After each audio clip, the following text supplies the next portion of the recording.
very own Patrick Chuang of Earth and Planetary Sciences. Patrick is, by training and experience, an expert in,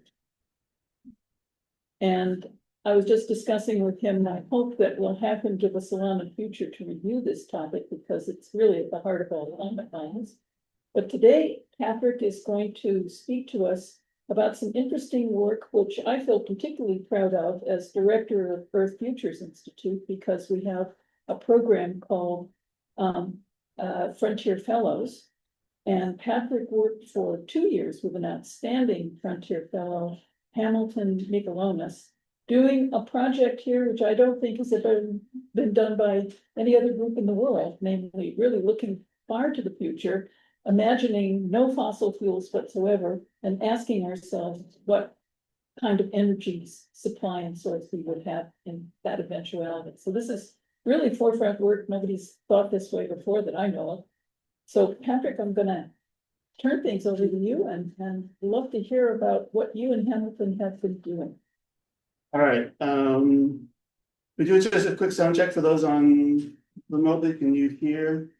Really, can you just check to see if people are saying yes or no? Yep, we can see your screen. Looks good. Thank you very much. Okay.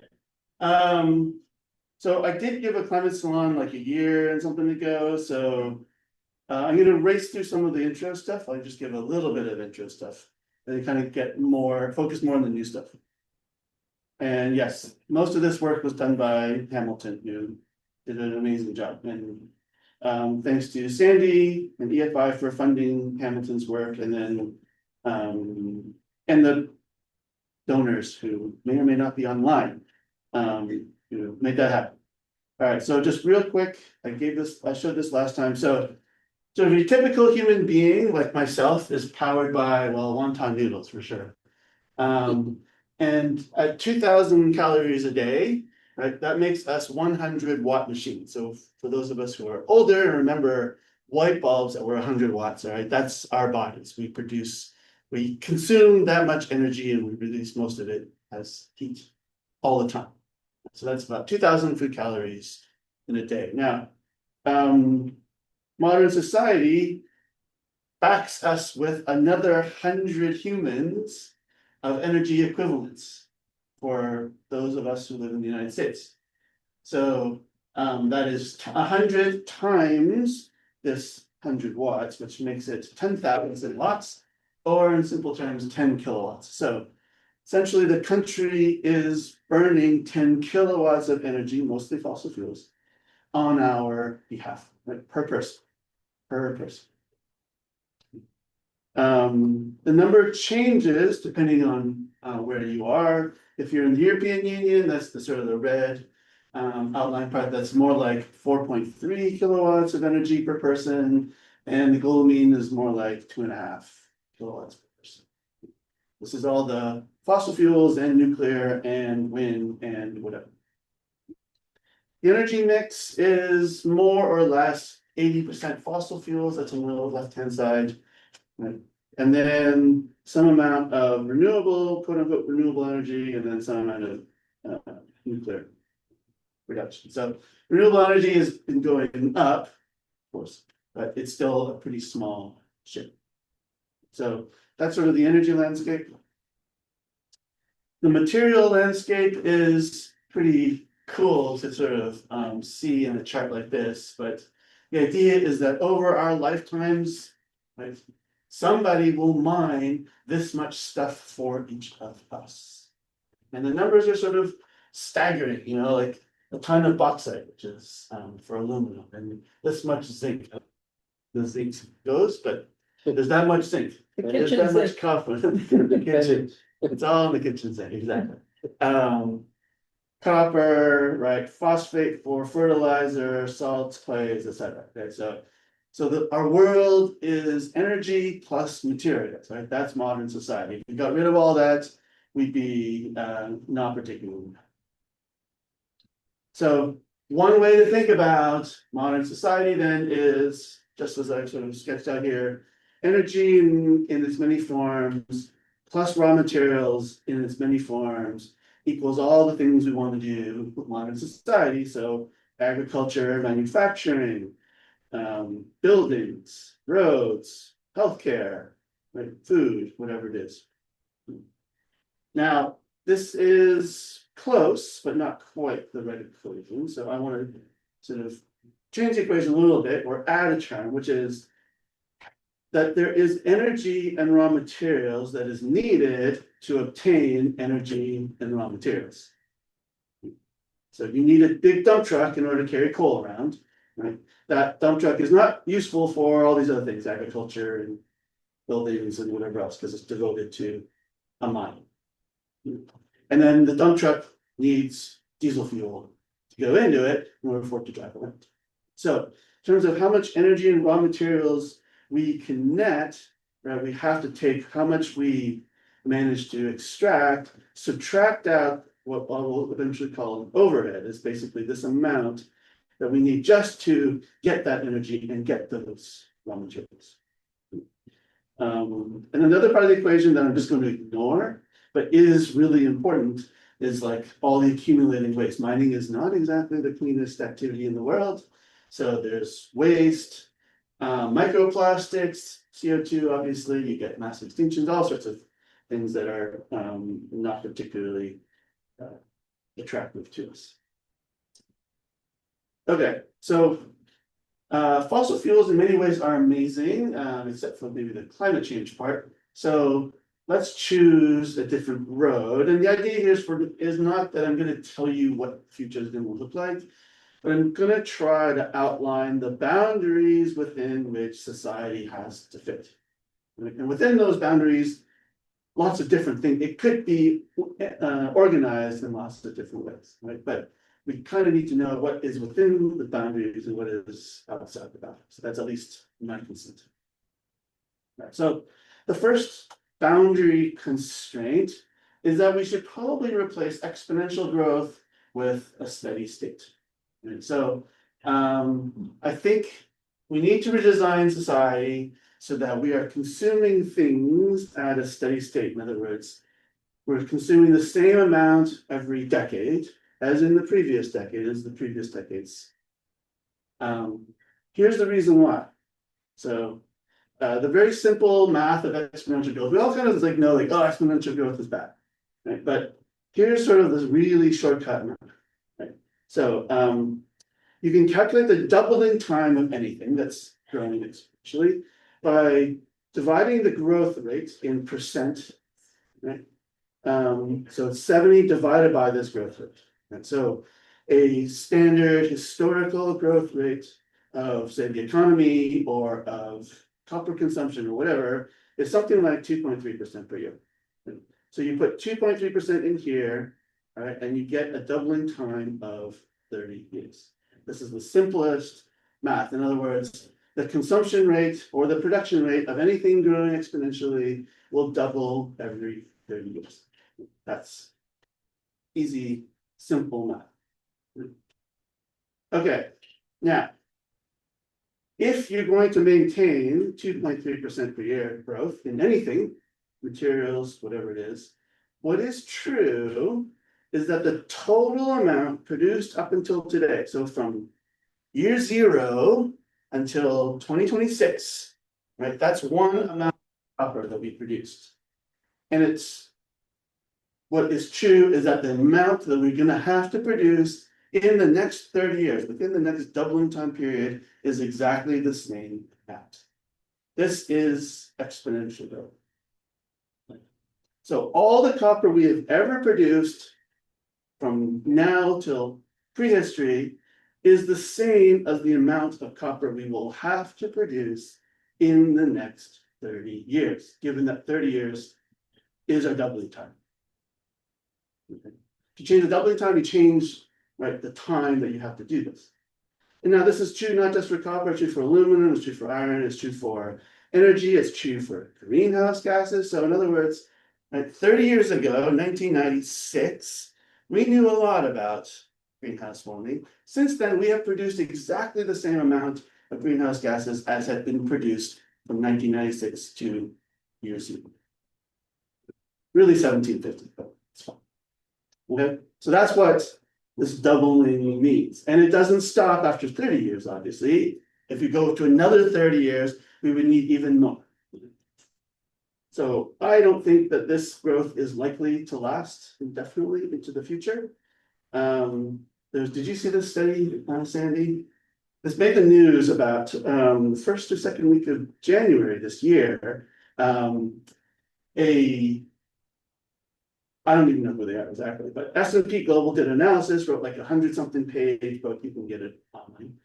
And it made headlines, right? And this is, so it's about copper, and I'll just read the little bits, right? The study identifies a transformative trajectory for copper demand, projecting a surge from 28 million metric tons in 2025 to 42 million metric tons by 2040, a 50% increase, right? And so on and so on. It says, we might not be able to make it, this is what the rest of it says. We might be short by 10 million metric tons in 2040, right? But my claim is, this is not transformative. This trajectory is not transformative. It's literally what you expect at 2.3% growth increase per year. It is exactly the same trajectory that we've been on for hundreds of years. The absolute number is transformative, but if you just look at it as growth, it's literally the same number. If you told me, if S&P had come to me and told me, like, give me a number, within 10 seconds, I would have given them a number of 41% increase, because that's the square root of 2. And all right, I'm off by a little bit, but I don't think I'm off by, I would have been off by 2 metric tons. So instead of 42, I would have guessed 4 with 15 seconds. How long have we been having this, maybe you mentioned about this 2.4% for. Oh, Forever. forever. Since It pre-industrial. can't be very many centuries. Yeah, no, like industrial revolution, yeah, 1850. Up 2 centuries, I think what's transformative is that a century and a half. the ore quality, One and 3/4, let's say. Centuries, sorry. the quality of copper ore has been plummeting. Oh, yeah. At a rate that's even more dramatic than that, so the actual mining effort we're gonna have to do is. Oh, for sure. Much You know, worse. the transformative part is this difference, right? It's this 28 million to 42 million tons per year that they want to produce. That is a brand new number, right? We've never gone up by that much ever, because we're always doubling every 30 years. But the point is, there's nothing special about this period. It just happens to be kind of a lot. So people are already worried about this now. So I don't think we're going to be able to keep running this out ad infinitum. So I think stopping this exponential growth of material consumption is got to be one of the boundaries to this new society. All right, so if we then accept that we're going to live within a steady state production sort of envelope, all right, how much material energy can we generate at steady state?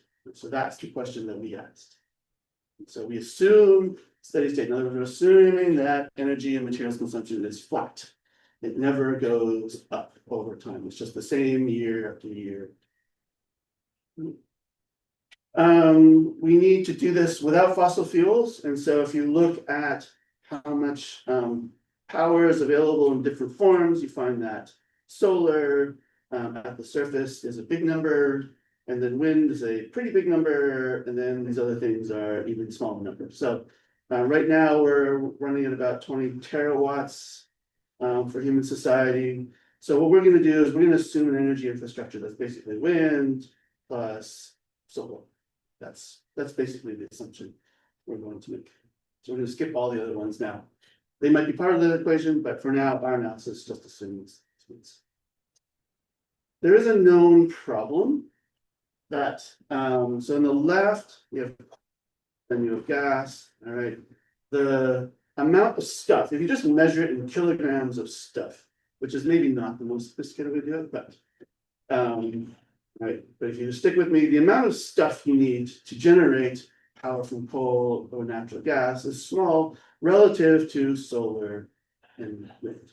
So in other words, the material costs or the material requirements for solar plus wind is very much higher than that for fossil fuels. And that then plays into this, that this number is going to go up.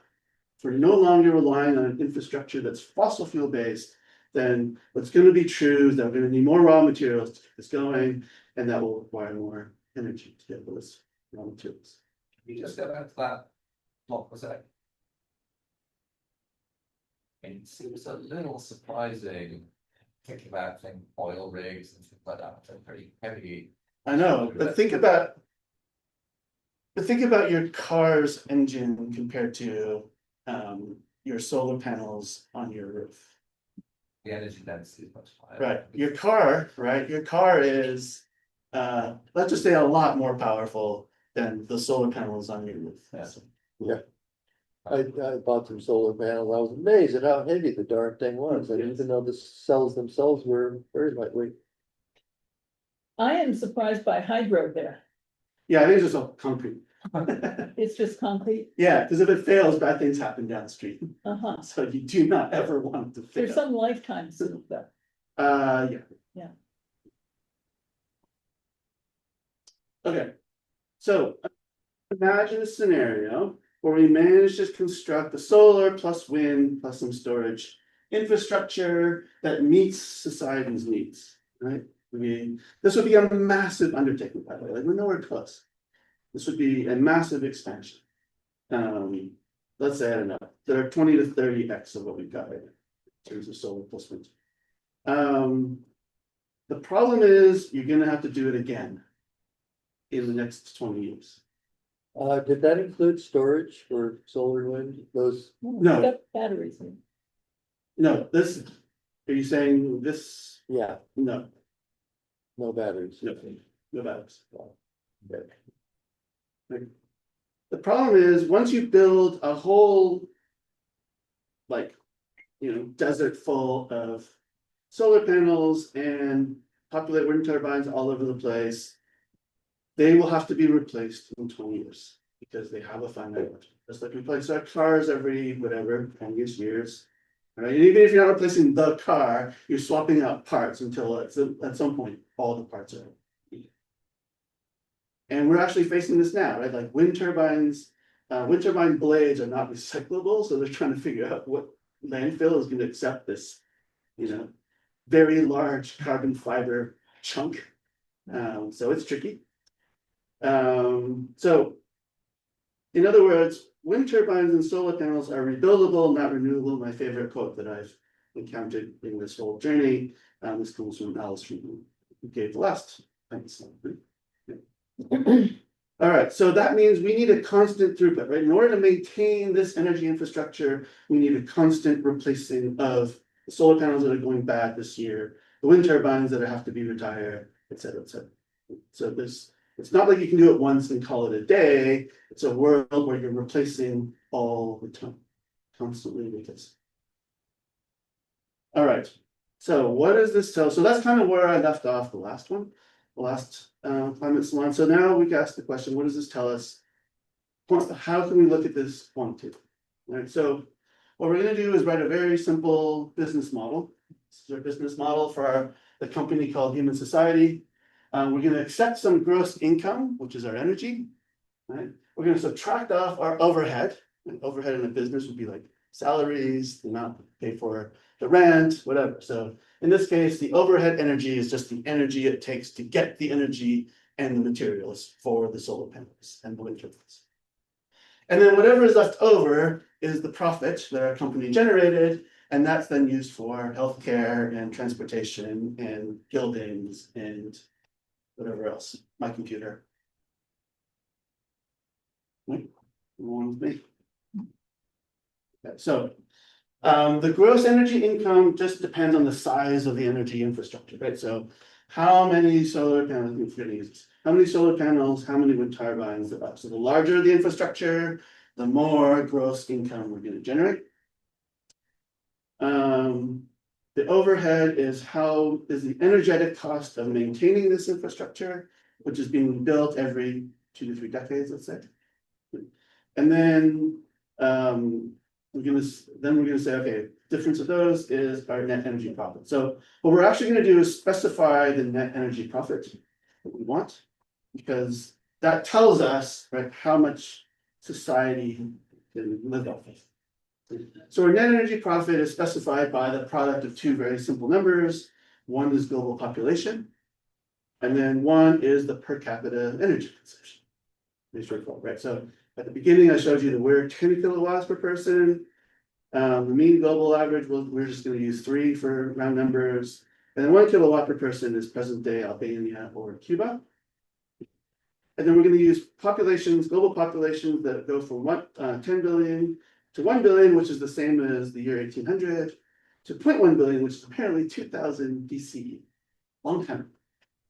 And then all we do is we multiply the per capita energy consumption with the global population, and you get the net profit that we want. So in other words, right, if we want 10 billion people to live like Americans, right, you multiply those two and you say that's the net profit our company has to generate for this to be true. Okay. So I'll show you results where these parameters are varied. Okay, so now for overhead, we consider we really only consider two main sources of energy overhead. This is the energy costs of constantly producing solar panels and wind turbines, and then the energy costs of constantly producing, in our case, batteries. So we assume energy storage is batteries. And so that's basically all the costs that we considered. We are ignoring everything else, which is a lot, like the power grid might matter. We're assuming that the electricity makes it to you magically to no cost and no materials and no energy. So anyway, so we're ignoring some things, but hopefully it's not that big a deal. But anyways. And we're also assuming that all energy can be profitably supplied in the form of electricity. Yes, there's more in the paper, but yeah. This is true. All right. One of the other cool quotes, I think, is that Ugo Bardi in 2014 wrote, "The limits to mineral extraction are not limits of quantity." Interesting. They are limits of energy. Extracting minerals takes energy, and the more dispersed the minerals are, the more energy is needed. Today, humankind doesn't produce sufficient amounts of energy to mine sources other than conventional ores, and probably never will. What this means is that it's not that we're going to run out of copper, it's just that copper is going to get too bloody expensive, energetically speaking, for us to get it out of the ground. Right? It's too dilute. We would have to dig up a mountain just to get a cell phone's worth. We're not going to do that. No one's going to care about it. Yeah, but one cell phone's worth living. Right. So the point is that we can think about the mineral supply as being energy limited. That's what allows this to actually work. So, yeah, and the reason that this is true is because, as Rick mentioned, as we mine the best copper ores, what's left behind are the more and more dilute, less high quality ores. And in fact, if you look at what's happened over the past few decades, we've gone from sort of mining copper ore seems that we're like in the 1 to 2% range, and now we're looking at the below 0.5% range. That just means you got to go through more rock to get the same amount of copper. And then there's more subtleties in that, but that's effectively the idea that it takes more energy to get the same amount of copper as the ore gets worse and worse. All right, I'm going to skip that. Okay. All right, so talked about the overhead. So it's basically just the energy costs, because that's what limits our ability to mine. Right. But if you look at this, it's very clear that the overhead just scales with our gross income. In other words, the more solar panels and wind turbines we have, the more we have to replace every year. Sort of simple math. So what I did is I replaced this term with something called the overhead ratio. I'm sure business people have a term for it, but I don't know, I'm not a business person. So I just rewrote this as some constant times the gross income. In other words, some fraction of this energy income is going back into maintaining this system, this energy infrastructure. Right? Hopefully this is less than one. If it were one, then we get no net profit no matter what we try. So hopefully this is a small number, right? The goal is to make this a small number. Now what we do is okay, so now we do very simple algebra, we gather the terms. Okay, so now this is actually how we lead the study. So we have a net energy profit, which we're going to specify, right? We calculate this, and this is where all the magic happened, and I'm not going to tell you about much of it, but we sort of figured out what this is for a wind turbine plus solar panel plus battery infrastructure. And from that, you can get the gross income you have to, this is how much money you have to bring in the door, or energy you have to bring in the door, in order to net this, all right? And from this, you can get how much material do you need to meet. So we're going to compare the material production rates ultimately to present day material production, just to give us a sense of scale. What goes into this is stuff like how much aluminum is needed in terms of tons per kilowatt of power generated, right, for a solar panel. And the same for a wind turbine. So it's how much stuff, and these are the different stuffs we're talking about, are needed in order to maintain this infrastructure of solar panels and wind turbines. There's another figure that's also for batteries. It's basically the same thing. So these are the numbers that Hamilton had to dig out of the literature. These are not necessarily easy to find.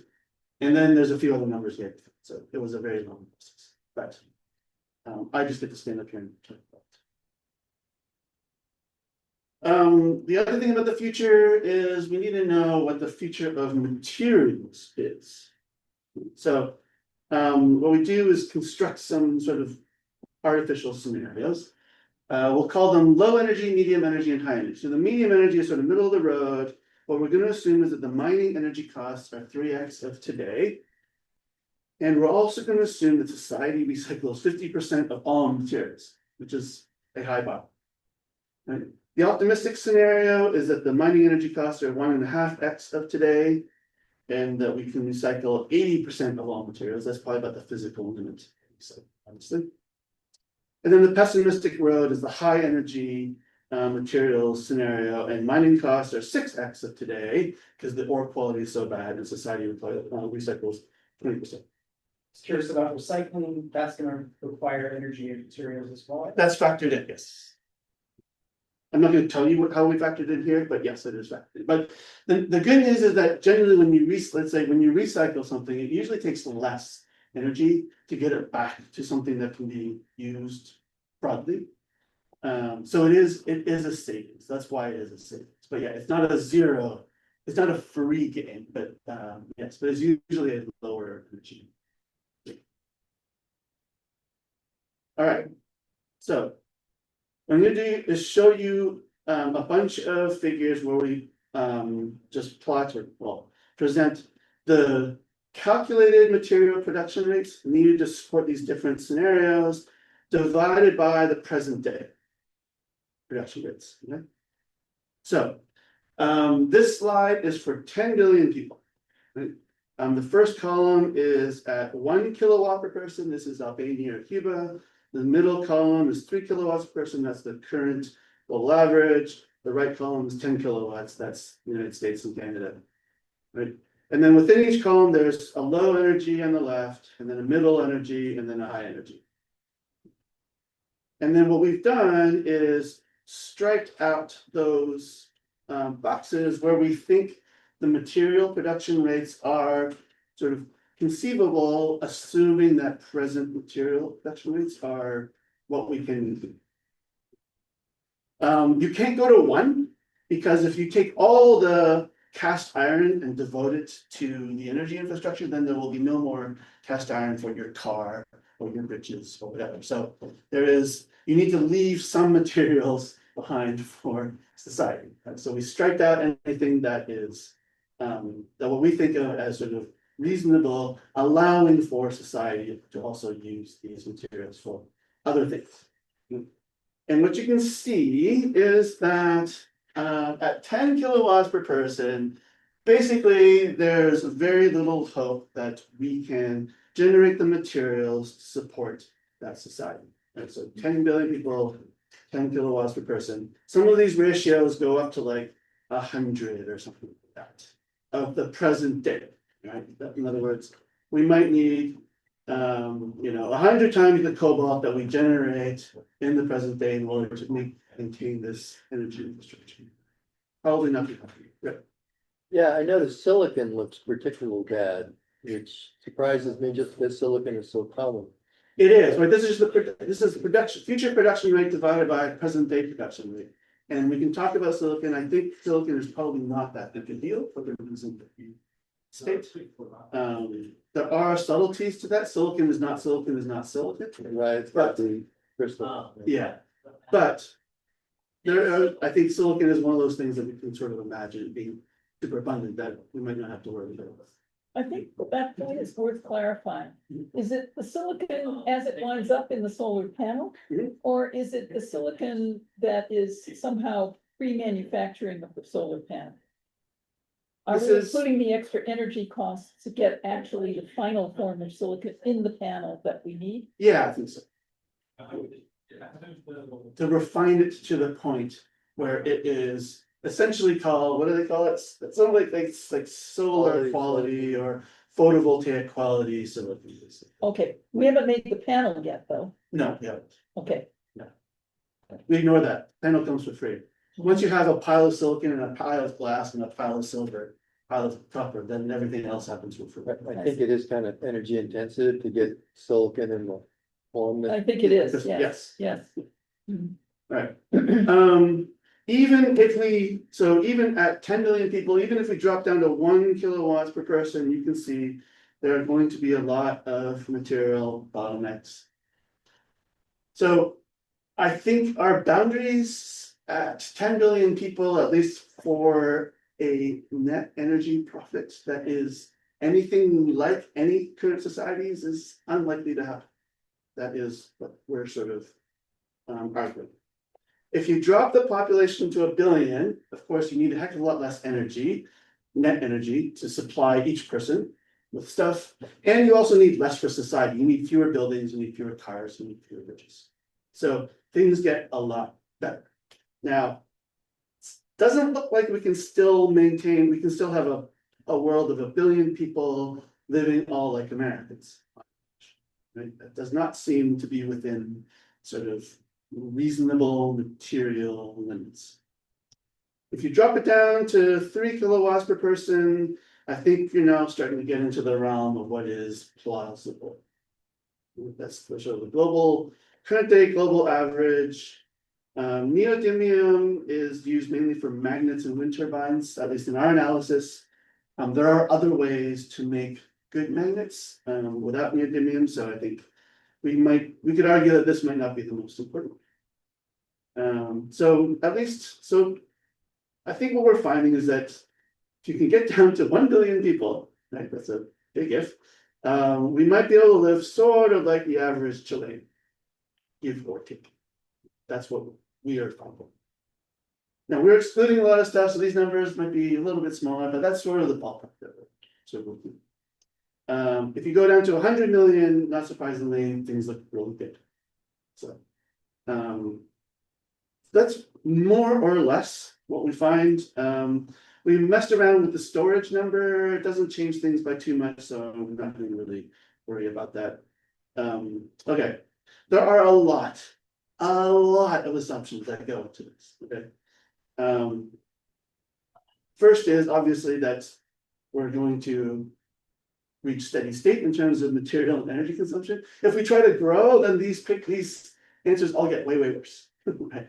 If you want 1 billion people living at 3 kilowatts per person now, but then exponentially growing into the future, it will just get worse and worse in the future. We assume that the present day material production rates are sort of long-term reasonable.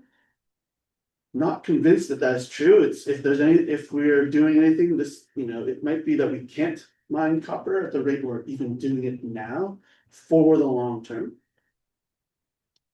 We talked about this. Obviously, there's things about technology, right? Everyone will say, okay, technology is gonna get better. So we're assuming that technologies do not become substantially, materially more efficient.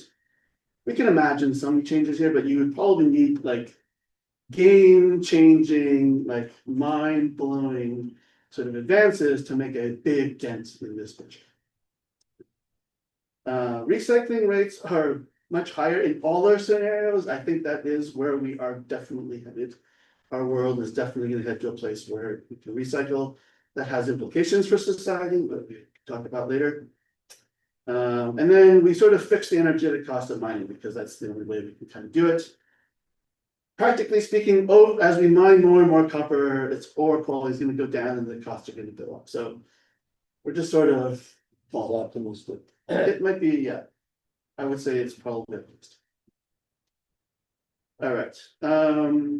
Another result that comes out of our analysis is something called energy return on energy invested, or EROI. So if you look under the hood, we calculate ROH to be somewhere between 0.5 to 0.85. Right? In other words, our gross energy is 100 units. This means you have to take 50 to 85 units overhead away, leaving you with a profit of between 50% and 15%. Now, a lot of companies would kill for 15% margin. It's pretty good. I don't know. I'm not a business person, but 50% profit margin sounds pretty good. So we can live on this profit, I think. Unfortunately, present day, this overhead ratio is something like 7%. In other words, 93% is all profit, right? Fossil fuels, that's why fossil fuels are amazing. It's like, it's almost sheer profit. You invest so little to get it out of the ground and reform it. And the world of solar and wind is just investing so much more stuff into getting the same amount of energy. And we can calculate EROI basically as the inverse of this overhead ratio. And so for those who speak EROI, these numbers are like 1.2 to 2. If you've read anything about this, these are very, very, very small numbers. So Yeah. I will leave these implications as an exercise for us. We famously apparently allowed to do. Yeah, those are shockingly bad. Correct. Yeah, if you invert this, you get a ratio of about 14, which is a roughly present day ERI. So, Okay. 10. So I often read, but I haven't seen a justification. People are analyzing broad flows in modern society that somehow life as we know it, it's impossible with EROIs that are low 10 or something Yeah, like that, 7, 10. Yeah, exactly. Yeah. Are you gonna talk about that or? would I'm you like not. to Comment on it? Let's hold that for just a second. Let me I just got a couple more slides, Very good, and then okay, we can move into the discussion. all right. Mhm. So where we're at right now, we estimate this overhead ratio of this. At 10 billion people, we just don't see a scenario that seems to work. At 1 billion people global population, I think under reasonable scenarios, we might be able to get to something that resembles modern society. And so, that's it. These are the destinations that we feel are compatible or inside the envelope of what is. So that's where we're at now. Our assumptions may not be your assumptions. If you want to do a different analysis, by all means, we will make this analysis tool public eventually once we get this paper published. And then we'll allow people to run their own scenarios and play around with it, change numbers and be optimistic about technology or whatever you want to be. So if you're interested, let me know and I'll let you know when we actually put this up for public consumption. And with that, I will end and take questions. Thanks.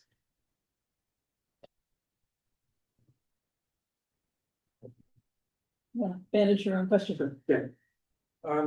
Here's the paper, Douglas, can you go back to the slide with the assumptions? Yeah. I mean, they seem to be all kinds, some of them are, really heroic, some were, we gotta do something that seems reasonable. Mhm. Some of them maybe are just the first step and you plan to go beyond them. I mean- Or in this paper is just for those. This, no, I mean, I think this is where we're at now, and we'll publish this, but then, you know, if there are reasons to change things, then we'll, or, you know, evolve from there, we'll go from that, but I think. Yeah. So are you uncomfortable with sort of the, Well, some of them, yeah, some of them are more interesting than maybe others. Oh, yeah. Or you might go, you know, you might go beyond Mhm. these flawed assumptions with others like. Are there assumptions that you think are sufficiently badly justified so as to impugn the integrity of the whole approach? In other words, are there From what assumptions that need to be repaired? I wouldn't advise you to only publish this in an economics journal, you don't want it. Trust me, I'm not. No interest. Yeah. Yeah, right.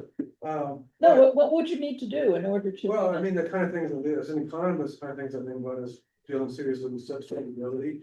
He did that kind of casually, you know, saying neodymium, you know, we probably shouldn't take that too seriously. Mhm. Substitutes. Right. But that's true to some extent. I mean, what's interesting is to find the ones where you can't really substitute. Right. And, you know, and that's something you can look at from estimate. And so substitutability is one dimension of margin as economists. Yes, And I think agreed. I'd like to, I think it would be interesting to pursue it more deeply. Right. The last one, you know, goes in the other direction, you know, I think everybody will need that.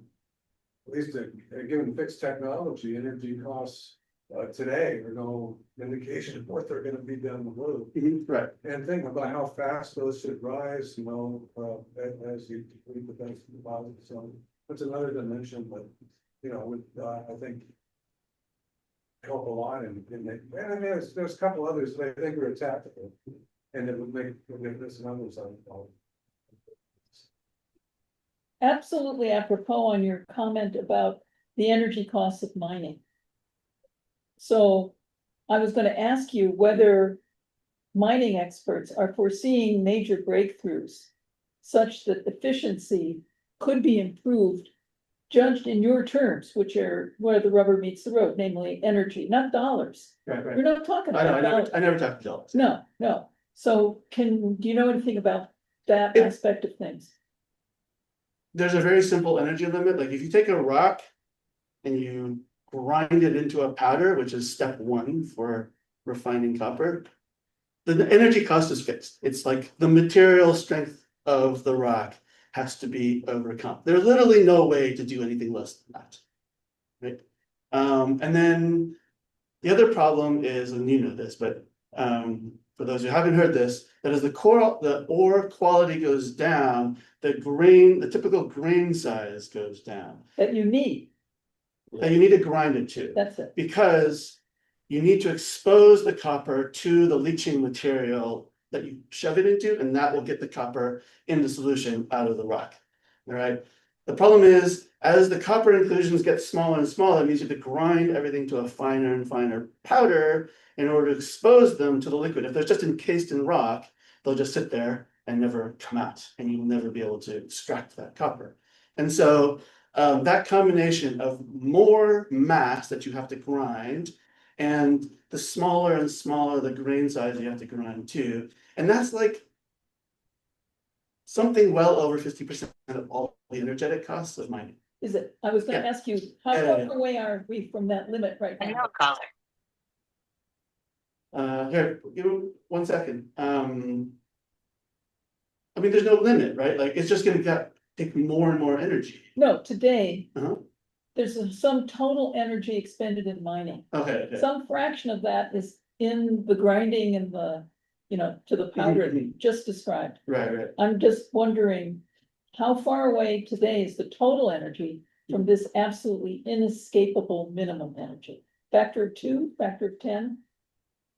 No, like I said, like mining costs, I think.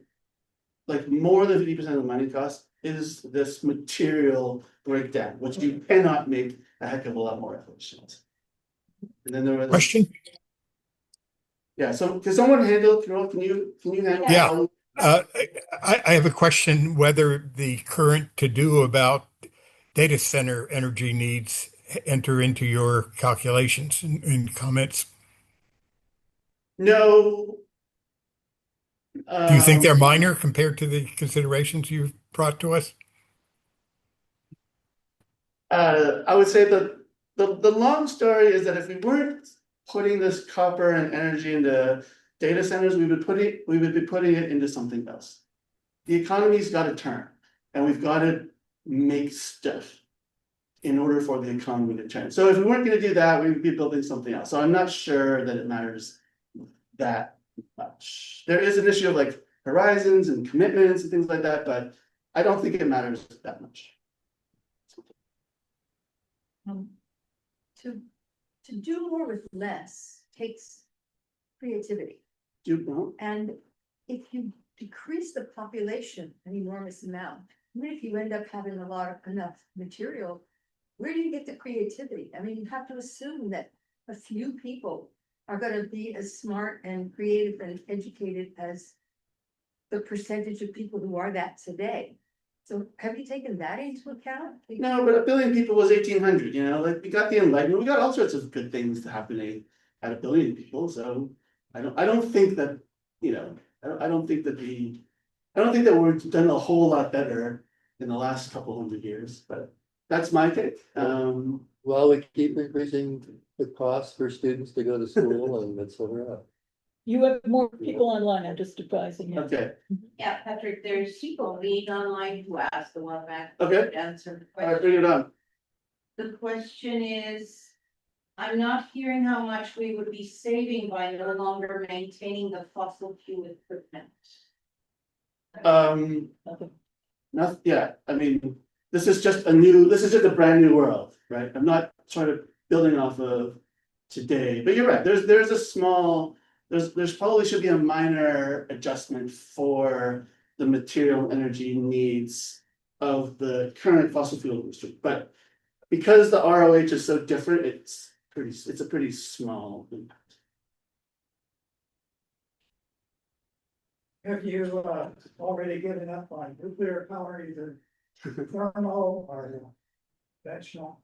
Yeah, so, well, the what about nuclear is one of the favorite questions of everybody. Do you want to talk about fission or do you want to talk about fusion? Oh, Both, okay, fission. Right, so think about this. This is a world that's actually more materially limited, right? Like the thing that people like about solar and wind is that they think the fuel is free, which it kind of is. Right? Photons come all the time and they're free. They'll come no matter what. Right? The wind will blow no matter what. So the fuel is free. The problem is that capturing it is not free. So, you know, which is different a little bit than present day, where the coal is the fuel and is definitely not free. Right? So we think, oh, if the fuel becomes free, then everything becomes free, but it's not true. The capturing of it is definitively not free.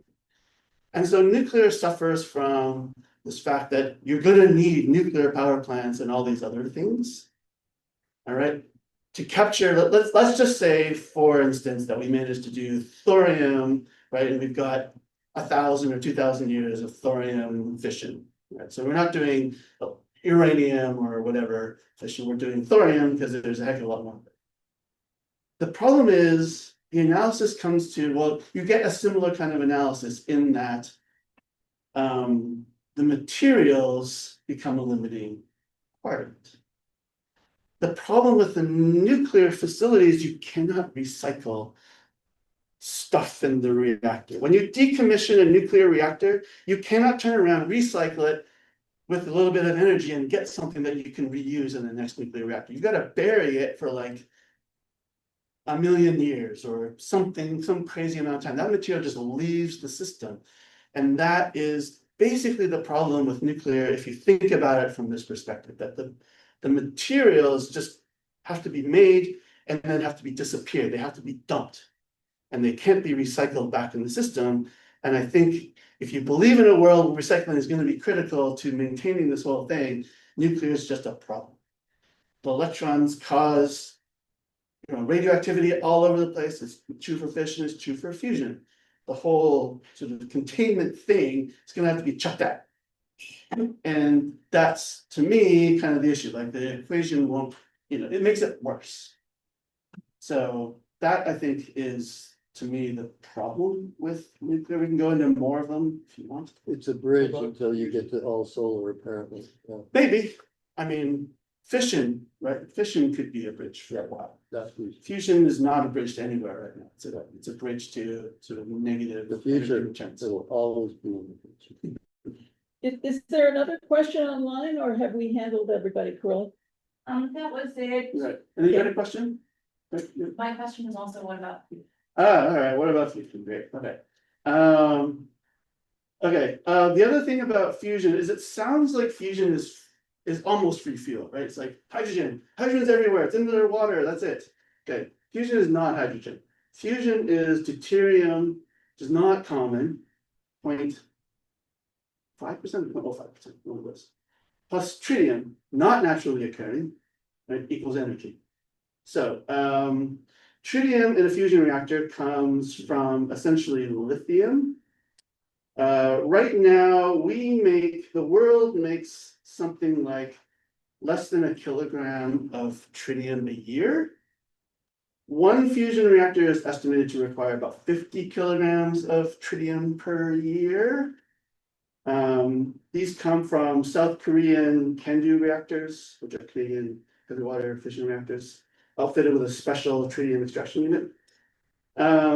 So tough math. Oh yeah, the tritium costs $120 per kilogram. Okay. Difficult? Million per Yeah. total. Wow. So most fusion reactors try to breed their own tritium. Their idea is so here's our tritium plus deuterium initial reaction that generates the energy. You generate a neutron, then you want to multiply that neutron by colliding it with beryllium, generating extra stuff, all right? And then the extra stuff, like the neutron, hits this lithium-6, you can see this lithium-6, breaks into 2 tritiums, all right, and onwards. However, we're now no longer talking about water, hydrogen, very plentiful. We're talking about beryllium and we're talking about lithium. All right, so we're going to have the same fuel sort of constraints. And this is not subject to substitutability, unfortunately. These are fusion reactions that's not totally true. There are other ways to do fusion, but they're even harder. There are, yeah. Right, Curly, do you have an online question? Yeah, we have two. First from Andrus. Take just the first assumptions getting to more growth. Consider the views usually expressed by powerful agents all over the world. Panic if growth threatens to fall below 3%. The question is there any reasonable scenario in which societies willingly accept zero growth? Beyond my paycheck, put it that way. Right. Understood. So the way I sort of think about it is like, all right, what I want to do is sort of outline an envelope of destinations that are plausible for this future society. And then once we can all agree on there, then we can figure out where we're going to go, right? How we're going to get there. If you can't agree on where you're going, then it doesn't really matter what happens. So I'm going to start with the first step. Now, I think the implied question is, this is going to be really, really hard to make anyone get off this road, and I totally agree. But at some point, the planet is going to tell us that we have to get off this road. I think this is maybe what's going to happen. But this is all speculation. Okay, and then there's a question from Bob Williams. Comes first with a statement. One of the areas that touches closest to the average citizen is the weekly recycling of raw material. How important is it? Because most people believe it to be not very successful, which prejudices them against recycling in general. What's the strongest argument for recycling that will impact the normal?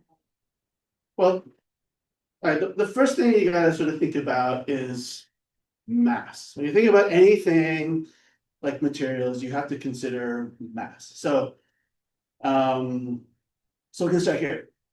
Aluminum recycling is extremely effective and we do it very, very well. I think we recycle something like 80% of all. Yeah. And copper's the same. And copper is the same. Copper is different because you don't shove copper into your home recycling. But aluminum recycling is very effective. The problem is that copper or steel or concrete, all of which can be recycled, most of it isn't. You're not chucking concrete from your home into your recycle bin for the most part, right? That's what happens when you demo an entire building and sort of ship it off to either the landfill or the recycling center. So I think the idea is your car and your home probably matter more in terms of your total mass of stuff used relative to your plastic bags. Like you need a lot of plastic bags to come up with even a refrigerator's mass worth of stuff. So the point I'm trying to say is home recycling is a part of the puzzle, but it is, I think, a minor part of sort of the puzzle. And what we need is probably more like industrial recycling as a start, because that's most of the mass of stuff that we do. So look around us, right? This building is made of heck of a lot of stuff, a lot more than your recycling. Now that we have compost, like my garbage every week is like a kilo or something. It's like it's a tiny amount.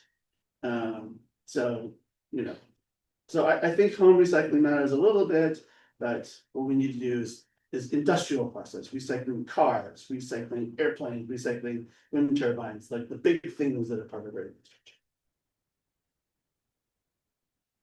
So you're making energy out of wind and solar. Mhm. And you're getting returns on investment that are optimistically 0.5. Yeah. What does that say about the return on an investment of wind and solar today? Mhm. And why is there a perception that it actually is a good buy? I don't know enough about this to. It's something to tell different. you. Yeah. It is something different. Yeah. I mean, they always talk about levelized costs and this and that. I think there's questions about, I think, subsidies, but there's also things about like marginal benefit. Like the first wind turbines and the first solar panels might be sort of, put to better use. And then, your return might get worse. But I don't know. Honestly, I don't know the answer to that. I think it's a key question. And I would agree. I think there's a lot of economics, kind of stuff that goes into that. I mean, the elcos just vary all over the place, Right. because there's so many assumptions that go into them. Yeah, it depends on when you start. I had a lot of trouble with trying to settle on something when I was doing my, Right. yeah, my studies. So it kind of depends on when you start doing the accounting, when you stop doing the accounting. But the nice thing when you just throw it all away, you just do it in one big like global picture, you don't have to worry about where you start and stop the accounting. So you dig stuff up and you make stuff. But it's a good question. I would be interested to know the answer. I have one more, but please. I want to ask you about the political dimension, Wow. of which many aspects. My answer is gonna be, I don't know. I'll tell you that right now. I don't know what the question is, but you can try. Well, I think I've got an easy version, Okay. and that would be, what would convince the powers that be globally to collaborate and say, we got a problem. We gotta get rid of, trying to destroy each other. And we need to focus on trying to make everybody survive. Did you just say it was easy? Well, I'm thinking about hypothetically, what happened with the earthquake Confederacy. When they were killing each other all the time, and the great peacemaker came by, aided by the Oahu, their spokesperson. And it went to the worst asshole of the bunch. They had a special role for him in the Confederacy. And it convinced them all to say, we're not gonna kill each other. We'll kill the other people, but we won't kill any more territory. And I think there might be a model that could be followed. Might be potentates who might be like global powerful. To say that the cost of destroying each other is just too big. Plus, we got the world to survive. Could I say one thing? Women chose the leaders in the earthquake. in February. They were not the leaders, but they chose the leaders. That would be a very good start. It can't be any worse than we're doing now, so, And they could revoke the choice. but as promised, my answer is, I don't know. So, there is an obvious other conclusion that one could draw. Mhm. And that is that we need to use energy much more wisely. And I just would share an interview, our hero Nate Hagen's interviewed this guy from Virginia who is trying to live a much lower energy life Mhm. and claims, of course, you don't know exactly how much effective energy is coming across the border of his farm. He's living on a farm. Anyway, rebuilding structures and not expecting to have infinite energy at any hour of the day, that kind of thing, but still living comfortably according to, not 10,000 watts. He was claiming 300 watts. No chance. Hmm. He's not accounting for All the the stuff that- infrastructure. all the materials Yeah. that's crossing his boundary, and he's not adding up the energy. Yeah, and the roads that got him his food. Exactly, And all of this. exactly, no Yeah. chance. Yeah. No chance. But there is some margin there. There definitely is, right? And if you want to talk about happiness, right, like, it's not clear that energy is correlated with that. So, you know, we could easily be happier in the future. Running less. There was, I'm sorry, So, someone, just hit someone who hadn't asked. Yeah, just quick, so 300 watts is an unthinkably low number. Where would you put that lower bound for America? I mean, 1 kilowatt per person is, you know, I mean, that's, you know, sort of the lower end of what modern societies do now, so, I guess the question for you is, what do you mean by for America? Well, I suppose, like, because you're talking about stuff like the infrastructure that's built up Mhm. in America specifically, right? Well, this is global. This is a global analysis. Well, but I'm just saying for the person who was claiming 300 Oh, yeah, watts, definitely. right? You're saying that there's all of this Got it, okay, other stuff that's, Mhm. you know, so. Right. I suppose if there were someone that were living truly completely off the grid Mhm. in, I don't know, somewhere else that Right. has a lower average energy consumption, Mhm. right? Would that number be possible in any way? I mean, it's tough, right? So let's just take the UK, for instance, right? They had a problem where they ran out of wood. Right? And why did they run out of wood? Because they needed energy. But the wood wasn't growing fast enough relative to how much they needed.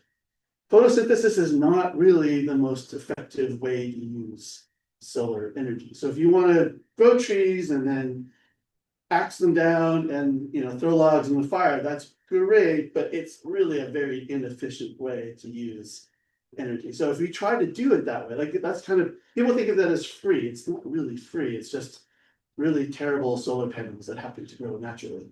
yeah, Right, but like you need a lot. 40% or something. But you need a huge amount of forest per person to keep that up. That's sort of part of the point.